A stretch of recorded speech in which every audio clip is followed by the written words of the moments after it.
tão proveitoso, é tão bom. E eu estava pensando aqui, avaliando como Deus age nos seus propósitos, na história da sua igreja. Hoje pela manhã, uma comissão de diáconos da igreja e da mesa da congregação de aliança estarão lá em aliança para dar início à construção lá, né, do templo. E nós também estamos aqui, vocês estão vendo a nossa área aí do estacionamento. Talvez seja o último domingo que vocês vão estacionar seus carros aí. A gente vai orientar durante a semana e no próximo domingo onde serão colocados os carros de vocês. Orem a Deus por isso também. Estamos definindo alguns lugares aqui. Mas eu estava pensando, né? Deus segura as coisas para só abrir a possibilidade desses desafios de construção. Temos aí Nazaré da Mata, temos aí Aliança, temos aqui a nossa igreja. Talvez no momento econômico mais difícil que a gente está vivendo, né? Mas a gente fica observando como Deus age nas coisas exatamente para a gente saber que não é a nossa força que faz as coisas, e sim o Senhor.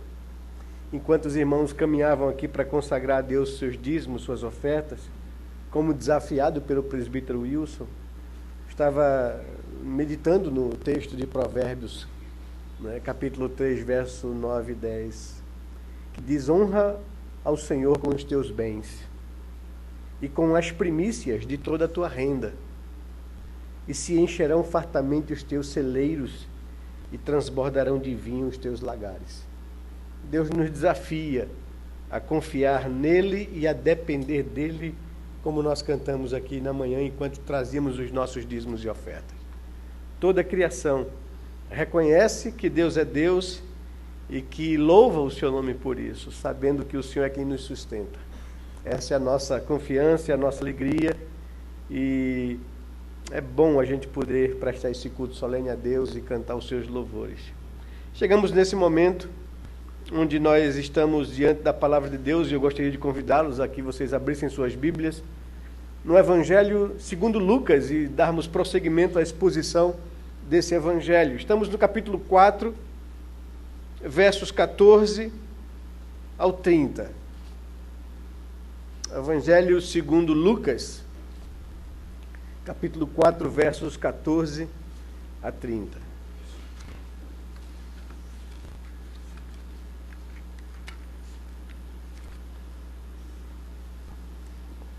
Nos diz assim a palavra de Deus: então Jesus, no poder do Espírito, regressou para a Galileia, e a sua fama correu por toda a circunvizinhança, e ensinava nas sinagogas, sendo glorificado por todos. Indo para Nazaré, onde fora criado, entrou num sábado na sinagoga e, segundo o seu costume, levantou-se para ler. Então lhe deram um livro ou rolo do profeta Isaías, e abrindo o livro, o rolo, achou o lugar onde estava escrito: o Espírito do Senhor está sobre mim, pelo que me ungiu para evangelizar os pobres, enviou-me para proclamar libertação aos cativos e restauração da vista aos cegos, para pôr em liberdade os oprimidos e apregoar o ano aceitável do Senhor.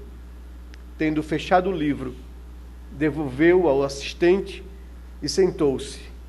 E todos na sinagoga tinham os olhos fitos nele. Então passou Jesus a dizer-lhes: hoje se cumpriu a escritura que acabais de ouvir. Todos lhe davam testemunho e se maravilhavam das palavras de graça que lhe saíam dos lábios. E perguntavam: não é este o filho de José? Disse-lhe Jesus: sem dúvida, citar-me-eis este provérbio: médico, cura-te a ti mesmo. tudo que ouvimos ter se dado em Cafarnaum, faze-o também aqui na tua terra. E prosseguiu: de fato, vos afirmo que nenhum profeta é bem recebido na sua própria terra. Na verdade vos digo que muitas viúvas haviam em Israel no tempo de Elias, quando o céu se fechou por 3 anos e 6 meses, reinando grande fome em toda a terra. E a nenhuma delas foi Elias enviado, senão a viúva de Sarepta de Sidom. Haviam também muitos leprosos em Israel nos dias do profeta Eliseu, e nenhum deles foi purificado, senão Naamã, o sírio. Todos na sinagoga, ouvindo estas coisas, se encheram de ira, e levantando-se, expulsaram-no da cidade e o levaram até o cume do monte sobre o qual estava edificada, para de lá o precipitarem abaixo.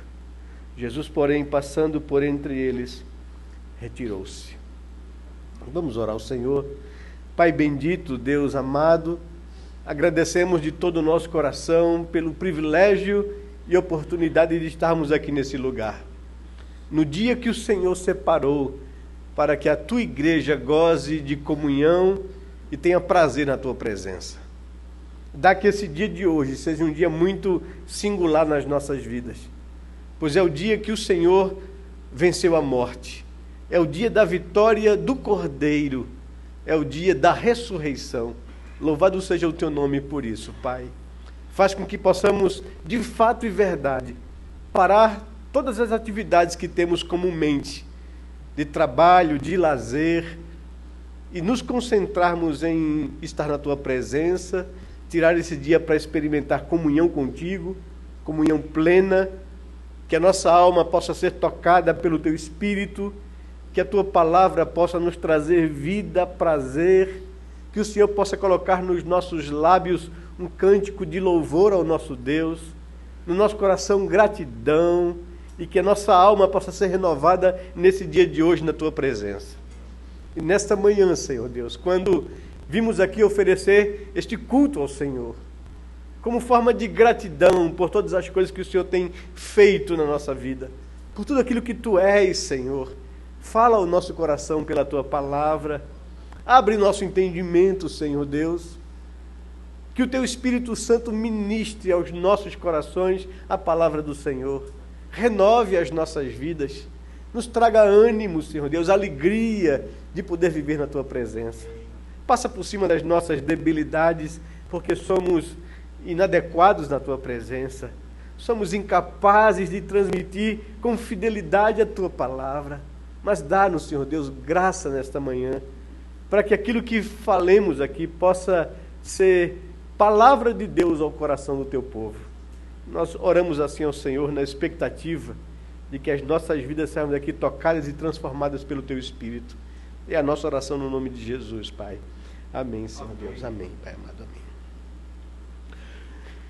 Amém. Meus amados irmãos, Evangelho de Lucas, temos visto até então que esse foi um dos evangelhos onde um historiador, médico, gentio, grego, achado pelo Evangelho, pelo ministério do apóstolo Paulo, se propõe, depois de ler, tomar conhecimento de outros evangelhos, possivelmente o de Mateus e de Marcos, também ter o desejo no coração de registrar as narrativas que ele ouviu e o que ele leu, tentando confirmar a fé de uma pessoa amiga e também de alta posição na sociedade grega, alguém de nome Teófilo, a quem Lucas chama ou trata de excelentíssimo.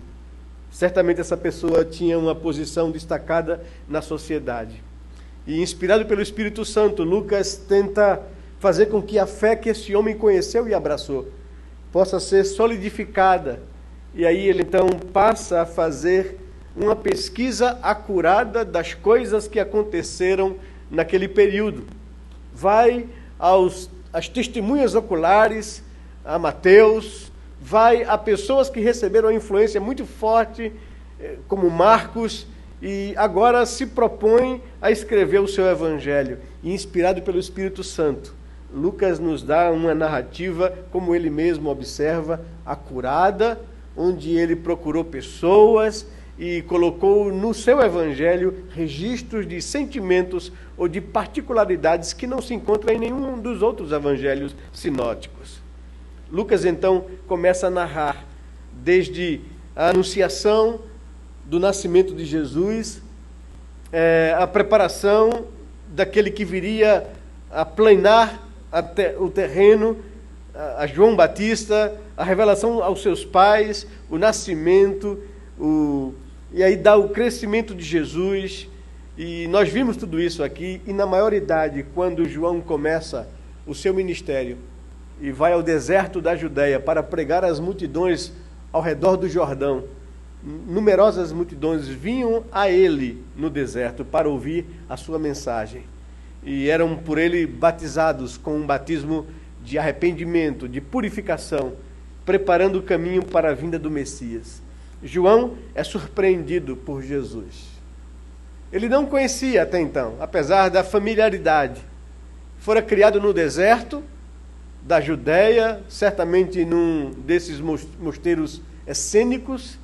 Jesus foi criado lá na Galileia, em Nazaré, distante. Não tiveram contato algum enquanto na sua infância. Agora, na fase adulta, João começa o seu ministério, não sabendo exatamente quem era o Messias prometido, mas certa feita, ao pregar à multidão, ver Jesus se aproximar dele e tem de Deus uma revelação, onde ele declara diante de toda a multidão: eis aí o Cordeiro de Deus que tira o pecado do mundo. Eis aí aquele de quem eu não sou digno, nem de desatar-lhes as sandálias. Né? E Jesus se aproxima de João e diz a João que veio também para submeter ao batismo. E João reage dizendo: Senhor, eu é que preciso ser batizado pelo Senhor. Né? E o Senhor vem a mim. E ele disse: João, é para que se cumpra a Escritura. E então Jesus foi batizado. E aconteceu algo maravilhoso. Que quando, ao sair da água, os céus se rasgam, se abrem, né? O Espírito Santo desce sobre ele em forma de uma pomba. E uma voz dos céus, né, ressoa para que toda a multidão ouça: este é o meu Filho amado, em quem tenho prazer. Nós já vimos isso com vocês, quando Jesus recebe esse testemunho público e recebe o revestimento do Espírito Santo para iniciar o seu ministério.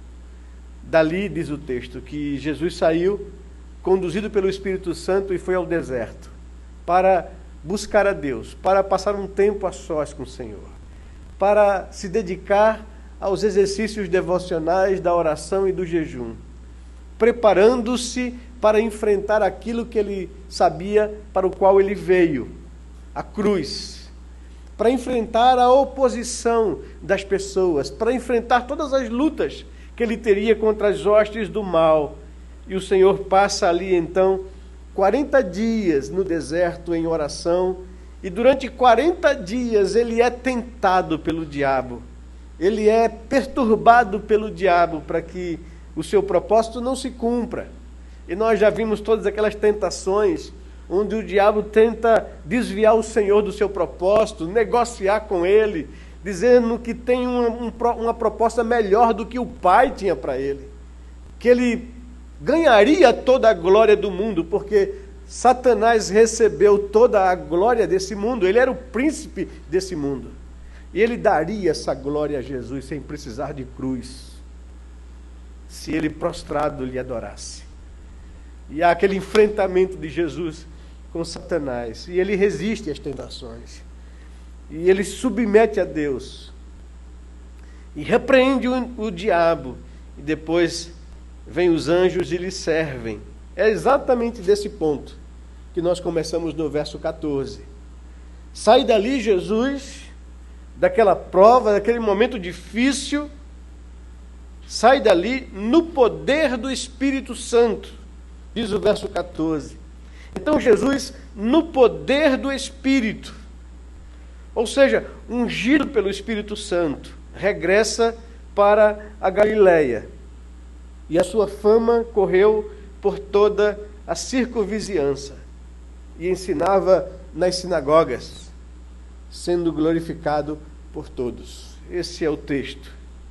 E diz lá que da Galiléia, certamente de Cafarnaum, de Betsaida, ele viveu a sua vida adulta em Cafarnaum, foi criado em Nazaré. E diz o texto que ele vai a Nazaré, a sua cidade de criação, onde ele viveu toda a sua vida, até então.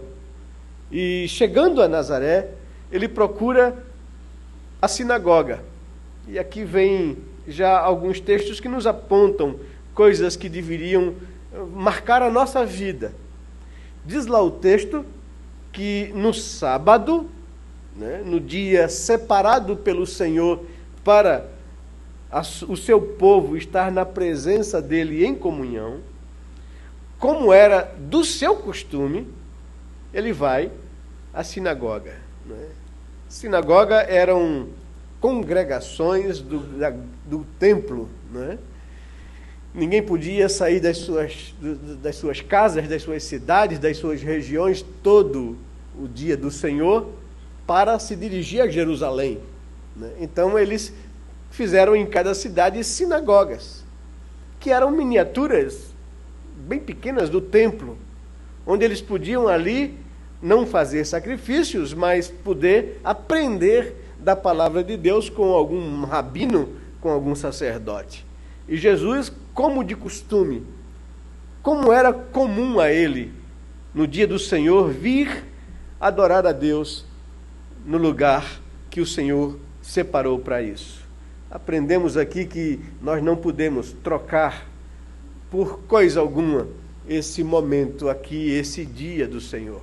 Aprendemos que todos os dias são santos, que todos os dias devemos viver consagrados a Deus, que devemos buscar o Senhor na nossa vida logo pela manhã, para que o Senhor nos oriente no dia a dia, para enfrentarmos as demandas do dia, as dificuldades, as provações. Sabemos que seremos tentados todos os dias, porque temos a natureza caída e pecaminosa, porque lidamos com um mundo hostil à nossa fé, porque lidamos com as forças espirituais do mal. E todo dia é uma batalha para o cristão se manter na presença de Deus. E temos que buscar do Senhor alimento para a alma, temos que buscar do Senhor comunhão com Ele a cada dia.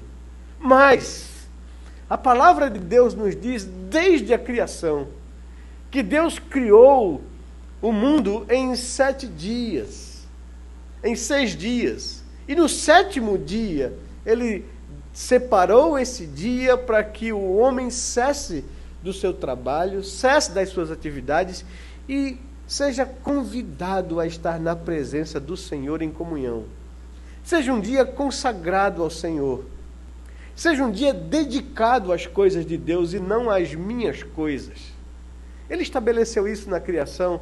Você vai trabalhar 6 dias e vai fazer toda a sua obra nesses dias, mas o 7º dia é do Senhor. Deve ser dedicado a Ele, consagrado a Ele. Nos outros dias da semana, por causa das demandas do trabalho, dos afazeres, das atividades que se impõem, eu não tenho tempo necessário e suficiente para gozar de comunhão exclusiva com Deus. Claro que nós vivemos na dependência do Senhor. Claro que nós trabalhamos com o nosso coração na intenção do Senhor e nos relacionamos com as outras pessoas nessa intenção. Mas o Senhor diz que Ele quer um dia de comunhão exclusiva com Ele. E eu deveria separar esse dia para pessoalmente, para em família e para em coletividade com o povo de Deus, gozar da presença do Senhor, prestar a Deus um culto devido ao seu nome, estar mais prestes ao Senhor. Jesus observava isso. É isso que Lucas está nos chamando a atenção para o verso 16. Ele vai para Nazaré e, na sua viagem a Nazaré, no dia que o Senhor consagra para que o homem separe para ele, Jesus vai à sinagoga como de costume. E levanta-se na sinagoga para ler, como rabino, alguém que tem reconhecimento e autoridade. Ele, ao chegar na sinagoga, na pequena vila de Nazaré, lhe é dado o privilégio de fazer a leitura pública do livro do profeta Isaías. E diz o texto no verso 17 que então lhe deram o rolo do profeta Isaías e, abrindo o livro, achou o lugar onde estava escrito. E aí ele cita o texto de Isaías capítulo 61, nos versos 1 e 2, um texto muito belo, bonito, não é?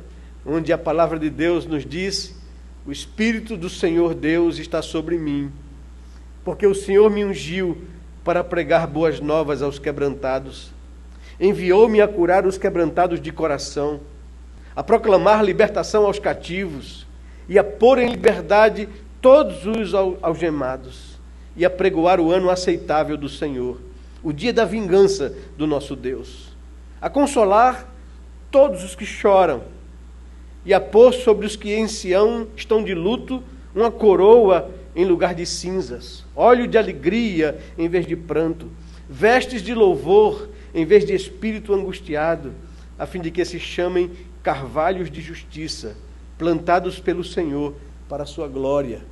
É essa profecia bela de Isaías que o Senhor Jesus encontra no rolo e lê publicamente para as pessoas. Aqui no texto de Lucas está resumido o texto de Isaías, capítulo 61, versos de 1 a 2 e 3. Aqui ele cita: o Espírito do Senhor está sobre mim, pelo que me ungiu para evangelizar aos pobres, enviou-me para proclamar libertação aos cativos, restauração da vista aos cegos, para pôr em liberdade os oprimidos e apregoar o ano aceitável do Senhor.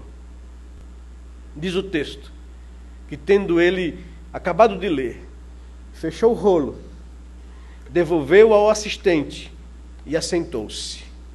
E todos na sinagoga tinham os olhos fitos nele. Para a gente entender um pouco os costumes da época, todo rabino ensinava as pessoas assentado. E o se assentar era sinal de que ele iria proclamar alguma coisa. Vocês vão ver isso aqui e ali, talvez a gente não se aperceba desses detalhes, porque não conhecemos bem a cultura semítica, né? Nós, no Ocidente, aqui, o pastor está sentado o tempo todo no culto, e só se levanta quando vai pregar, né? Eles não, eles liam o texto da Escritura, todos de pé, né? Em honra e reconhecimento e temor ao texto, em respeito ao texto sagrado, e depois se assentavam, e assentava-se o rabino, o leitor, o mestre, e daí as pessoas ficavam na expectativa de ouvir o que ele ia ensinar. E Jesus passou então a ensiná-los. Vocês vão ver, por exemplo, em Mateus capítulo 5, quando Jesus se retira das multidões, sobe ao monte e se assenta, e os seus discípulos se acercam a ele, porque sabia que ele iria ensinar alguma coisa. Ele se postou como um rabino, alguém que iria instruir. E por isso o texto diz que quando ele acabou de ler o texto de Isaías, ele fechou o livro, devolveu ao assistente e sentou-se. E todos ficaram na expectativa de ouvir o que ele iria ensinar. Todos ficaram com os olhos fitos em Jesus. Então ele passou a dizer-lhes: hoje se cumpriu a escritura que acabais de ouvir. E é interessante que a referência de Jesus é exatamente ao que acabara de acontecer no Jordão, cumprindo Isaías capítulo 61. Ele foi ungido pelo Espírito Santo de Deus. O Espírito do Senhor veio sobre ele, e isso inaugurou o início do seu ministério público. E ele agora recebeu de Deus a autorização para iniciar o seu ministério público. É isso que aconteceu ali no batismo de Jesus, no Jordão.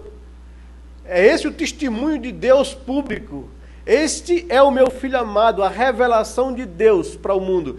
A pregação de João Batista era essa: preparai-vos, arrependei-vos, porque está vindo o reino dos céus. E Deus está ali testemunhando para toda a multidão: chegou o reino dos céus. Agora iniciou-se o ministério público do Messias. Ele foi ungido pelo Espírito Santo. E agora Deus testemunha ao mundo que Ele é o seu Filho amado, em quem Ele tem prazer. Nesse dia esperou Israel. E esse dia, parece que pelo texto, Deus esperava ansiosamente para trazer salvação a todo o povo. Inaugurou-se o reino de Deus. Inaugurou-se a era messiânica, inaugurou-se o tempo do cumprimento da promessa de Deus. E Jesus está dizendo exatamente isso ao povo. Hoje se cumpriu a profecia de Isaías, porque o Senhor me ungiu a pregar boas novas aos quebrantados, me enviou a curar os quebrantados de coração, a trazer consolação aos aflitos e oprimidos, a trazer vista aos que andam na escuridão, na cegueira espiritual. Se cumpriu em mim o tempo em que apregoarei o ano aceitável do Senhor, até o dia da vingança do nosso Deus. É isso que nós cremos, que nós vivemos. Vivemos nesse período onde o estabelecimento do reino de Deus começou em Jesus, naquela vinda, naquela cruz, e vai se cumprir até a sua volta, quando todo olho verá, quando todo joelho se dobrará, quando toda língua confessará que Ele é Senhor, para a glória de Deus Pai. O Espírito Santo ungiu a Jesus. O próprio Jesus, quando ressurreto da morte, junto aos seus discípulos, a quem ele treinou e preparou e instruiu durante os 3 anos de sua vida pública. E ele diz: agora vocês também receberão o Espírito Santo de Deus e serão minhas testemunhas em todos os lugares da terra. Vão e vivam a vida de vocês para cumprir esse propósito, fazer discípulos, convidar as pessoas a abandonarem as suas opressões, os seus pesos, os seus pecados, chamá-los ao arrependimento para que sejam discípulos, seguidores de Jesus. Jesus então passa para a sua igreja o seu ministério de proclamar libertação aos cativos, de anunciar o ano aceitável do Senhor. Nós somos então os porta-vozes do Senhor. A igreja é a sustentadora desse projeto redentivo. Da mesma forma que Deus, ao criar o ser humano, Adão, o chamou para ser coparticipante com ele na criação, dando nome aos animais. Da mesma forma, em Cristo Jesus, na redenção, Deus nos redimiu no seu Filho e agora nos confiou o ministério da reconciliação. É a palavra de Paulo aos Coríntios. No capítulo 5, no verso 18 em diante, ele diz que a salvação provém de Deus, que nos reconciliou consigo mesmo por meio de Cristo, e agora nos confiou a palavra da reconciliação. De sorte que todos nós nos tornamos embaixadores em nome de Cristo, como se Deus exortasse o mundo por nosso intermédio. Em nome de Cristo, pois, devemos rogar ao mundo que se reconcilie com Deus, dizendo ao mundo que Deus não nos imputa os nossos pecados e culpas, mas colocou isso sobre o seu Filho. Ele carregou sobre ele as nossas transgressões. Aquele que não conheceu o pecado, Deus o fez pecado por nós, para que nele fôssemos feitos justiça de Deus. Essa é a nossa mensagem. E diz o texto de Corinto ainda: e como cooperadores com ele, nós rogamos ao mundo que não receba em vão a graça de Deus. Porque Deus diz: eu te ouvi no tempo da oportunidade, eu te socorri no dia da salvação. Diga ao mundo isso: eis agora o tempo sobremodo oportuno.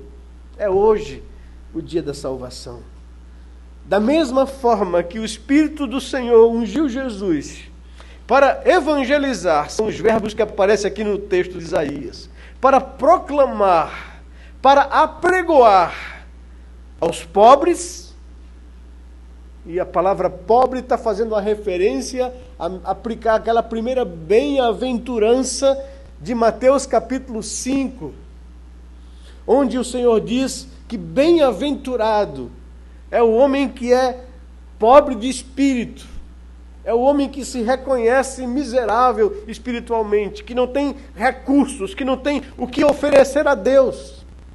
A palavra da profecia de Isaías no capítulo 61 é a palavra quebrantados.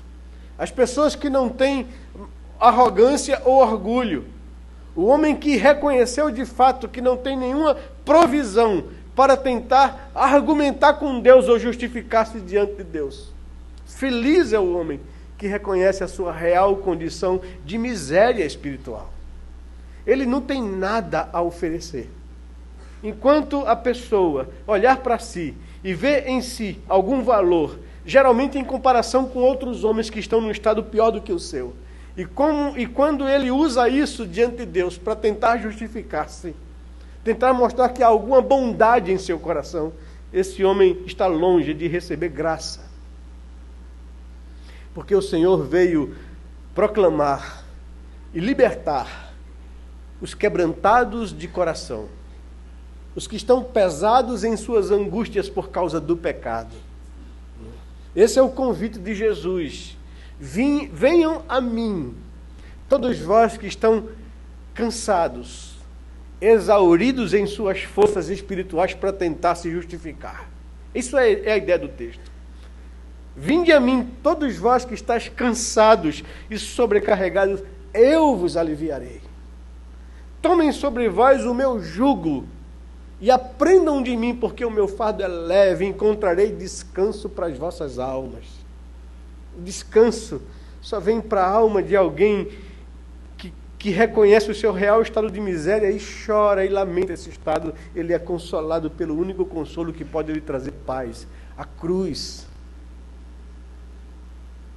O Espírito do Senhor que ungiu a Jesus, também ungiu a igreja, quando no cumprimento da promessa ali em Pentecostes, quando veio para dar à igreja poder, para evangelizar o mundo, para proclamar, para pregoar as verdades de Deus, evangelizar os pobres, proclamar libertação aos cativos, dar vistas aos cegos, ou restaurar vistas aos cegos, e a libertar os oprimidos pelo pecado. Veja, todo o texto está falando da situação da alma humana. Ele não está falando aqui necessariamente ou prioritariamente, não que Deus não faça, mas ele não está falando que veio para dar vista a pessoas cegas fisicamente. Ele está dizendo que o homem anda em cegueira espiritual, o homem anda nas trevas, o homem anda cativo e aprisionado ao pecado e ao diabo. E Jesus veio trazer libertação. É nesse aspecto que até 2 domingos atrás, na lição que tivemos aqui de classe única, expondo os modelos escatológicos, né, dos últimos dias, nós vimos aqui que a Bíblia diz que essa prisão de Satanás não é uma prisão física, não é? É que Satanás antes tinha toda a humanidade debaixo do seu domínio. Todos os homens estavam perdidos por causa do que ele conseguiu fazer com que se fosse introduzido na humanidade ali no Éden. No Éden, todos os homens estavam aprisionados agora à condenação. O diabo tinha poder sobre todas as almas humanas. Ele conseguiu que o homem incorresse na sua própria falta e levou todos com eles cativos à condenação. Quando o reino de Deus veio, quando o Senhor Jesus, que foi ungido pelo Espírito Santo, iniciou uma obra que ele veio fazer aqui, ele morreu numa cruz. Ele pagou o preço da nossa libertação. E ele diz aos seus discípulos, após ressurreto, toda a autoridade me foi dada no céu e na terra, por causa da obra que eu realizei na cruz. Eu conquistei o direito de salvar. Por isso, debaixo do poder do Espírito Santo, vão e façam discípulos.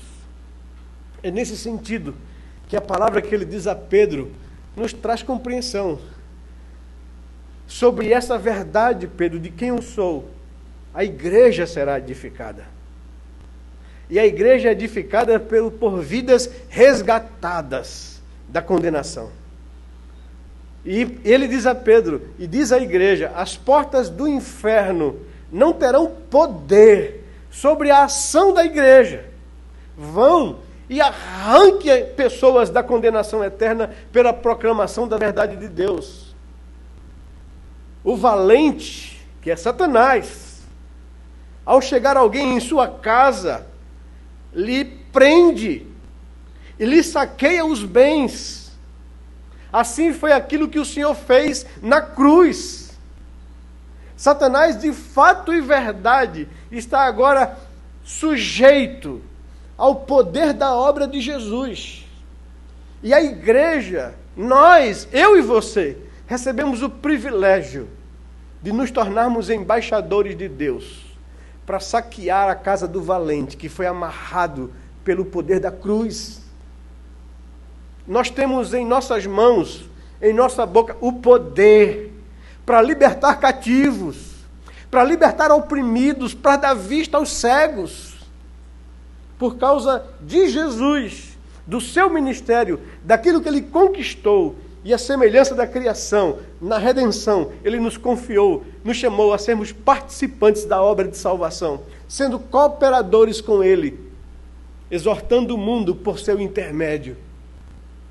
Isso é o privilégio que nos foi dado. Evangelizar, e o nosso público são pessoas quebrantadas, pessoas marginalizadas, pessoas colocadas ao lado, marginalizadas pela sociedade, cativos, pessoas que estão aprisionadas aos seus pecados, aprisionadas por Satanás, pessoas cegas que não enxergam a verdade de Deus. Nós temos a capacidade, o poder, por causa do Evangelho, de dar vistas a essas pessoas, de libertar pessoas oprimidas e presas pelo diabo. E a beleza do texto de Isaías é exatamente esse. Aquilo que Jesus recebeu foi aquilo que ele nos confiou. Agora, no ministério de Jesus, a sua palavra traz uma reação às pessoas. Diz o verso 21, que então passou Jesus a dizer-lhes, hoje se cumpriu a escritura que acabais de ouvir. E todos lhe davam testemunho, se maravilhavam das suas palavras, de graça, que chegava ao coração, que saía dos seus lábios. E alguns, diante desse impacto, dessa maravilha, começavam nos seus corações a questionar, a pôr em dúvida. Mas nós conhecemos esse homem, ele é daqui da terra, é filho de um carpinteiro, é um homem simples, como pode ser ele Messias? Como pode falar desse jeito, com tanta autoridade e ousadia? E Jesus, então, diz uma coisa muito dura a essas pessoas que têm um coração questionador e endurecido à sua verdade. Ele diz, sem dúvida, vocês vão citar no coração de vocês esse provérbio, dizendo, médico, cura-te a ti mesmo. Tudo o que nós ouvimos ter você realizado em Cafarnaum, porque Jesus realizou muitos milagres em Cafarnaum, faze-o também aqui na tua terra. As pessoas têm sede pelo sobrenatural. As pessoas querem ver coisas extraordinárias acontecendo. Parece que a fé das pessoas é resultado dessas coisas espetaculares. E por isso que a humanidade é tão enganada. E por isso que surgem tantos farsantes, induzindo as pessoas a buscarem milagres, a buscarem sinais, a buscarem prodígios, a buscarem sensações que possam dar alguma autenticação à sua existência espiritual. E é isso que eles pediam de Jesus. Palavra muito bonita, exposição do profeta muito bonita. As pessoas se maravilhavam pela coerência do seu ensino. Mas queremos ver milagres. Queremos ver coisas extraordinárias. Faze aqui em tua terra o que você fez em Cafarnaum. Temos tomado conhecimento dos milagres. e o Senhor Jesus não lhes dá milagres, não lhes dá coisas extraordinárias. O que Ele lhe dá é uma repreensão, porque Ele quer que as pessoas busquem ao Senhor por aquilo que Ele é, e não por aquilo que Ele possa proporcionar. Esses dias estava vendo um testemunho num grupo de pastores, e alguém estava compartilhando que um jovem pastor no Rio de Janeiro, fazendo um ministério assim muito profícuo, muito produtivo, um rapaz muito zeloso, 35 anos de idade, foi acometido com um câncer assim violento. E a igreja clamava, e os pastores clamavam, e ele disse, numa visita a ele, eu ouvi dele uma palavra que me trouxe tanta alegria e consolo no coração e me ensinou tanta coisa. Ele disse, sim, orem a Deus para que eu seja curado, porque se eu for curado, vocês verão a glória de Deus. Mas se eu não for curado, quem vai ver a glória de Deus sou eu. E ele disse, que coisa bonita. É essa perspectiva que nos faz diferente do mundo. É essa esperança que alimenta a nossa alma. É isso que faz o apóstolo Paulo dizer que o viver para mim aqui é Cristo. O morrer é ganho. Não é? Se Deus agir e quiser agir, as pessoas vão ver a glória dele, mas se ele não quiser, ele continua sendo Deus. Eu que vou ver a sua glória. Que coisa maravilhosa. Que compreensão é essa da verdade de Deus? E as pessoas endurecendo o coração diante do Senhor Jesus, querendo ver sinais, querendo ver prodígios. E o que é que o Senhor lhes dá? Lhes dá advertência, lhes dá repreensão. Ele diz no verso 25, na verdade, vos digo que muitas viúvas haviam em Israel no tempo de Elias, quando o céu se fechou por 3 anos, e viveram tempos de crise, de fome. Reinou grande fome em toda a terra. E o que fez Deus?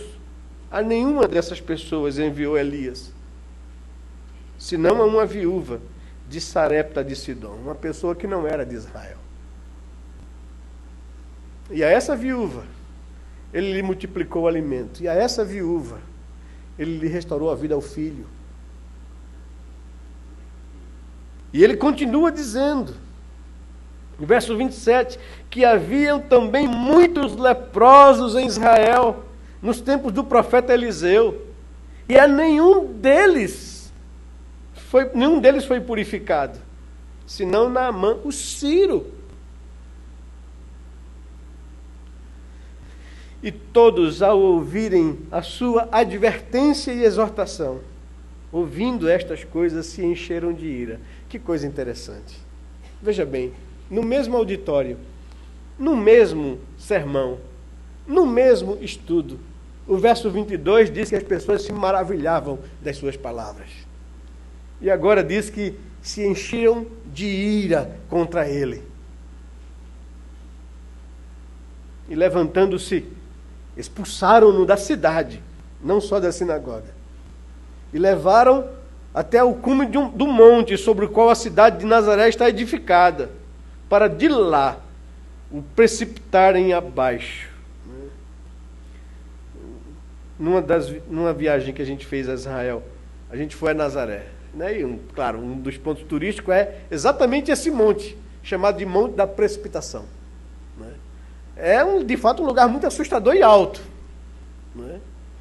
E eu fico imaginando a população cheia de ira contra Jesus, o saca da sinagoga, o leva, né, em procissão àquele monte, com o fim de empurrar Jesus precipício abaixo, para que ele se quebrasse todo lá embaixo.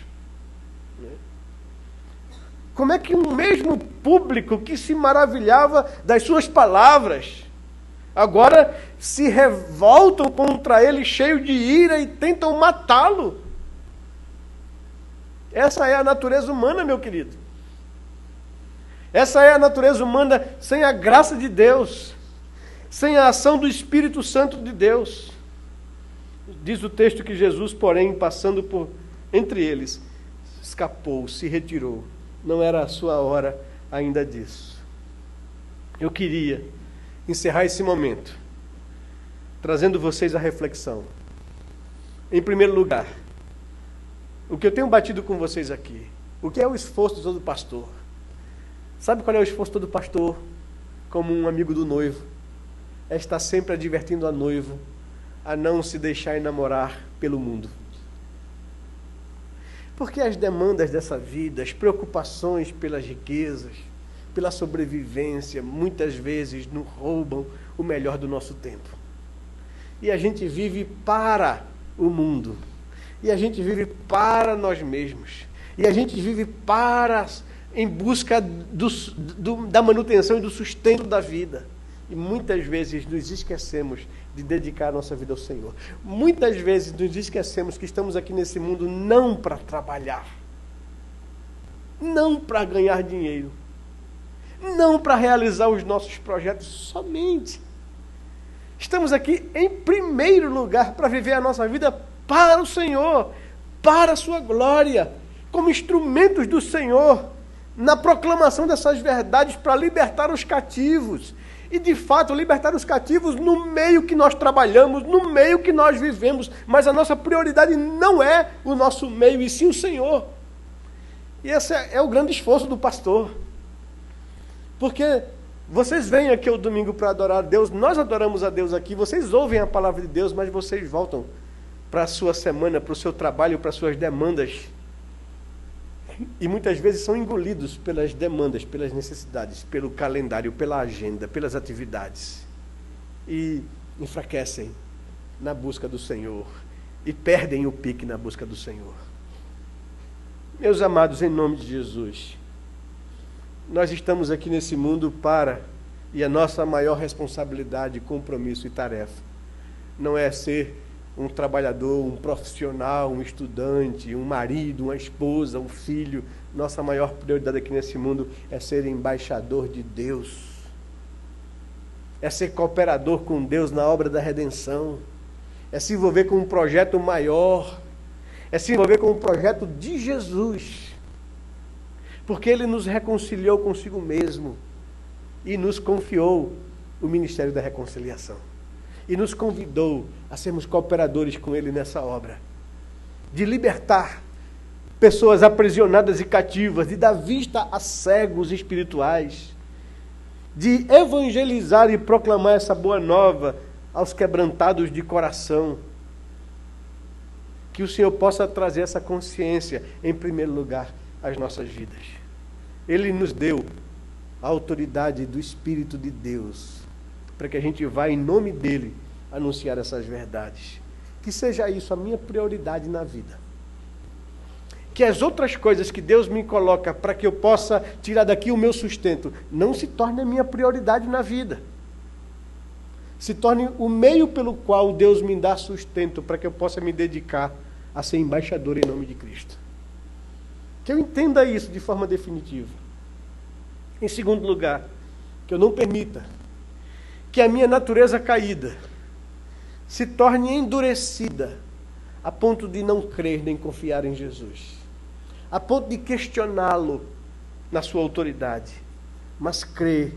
É preferível que eu me maravilhe com o seu ensino, com a sua palavra, do que queira que ele me forneça sinais, milagres, obras extraordinárias, cura, que eu viva para fazer a sua vontade e não que eu viva para que ele faça a minha.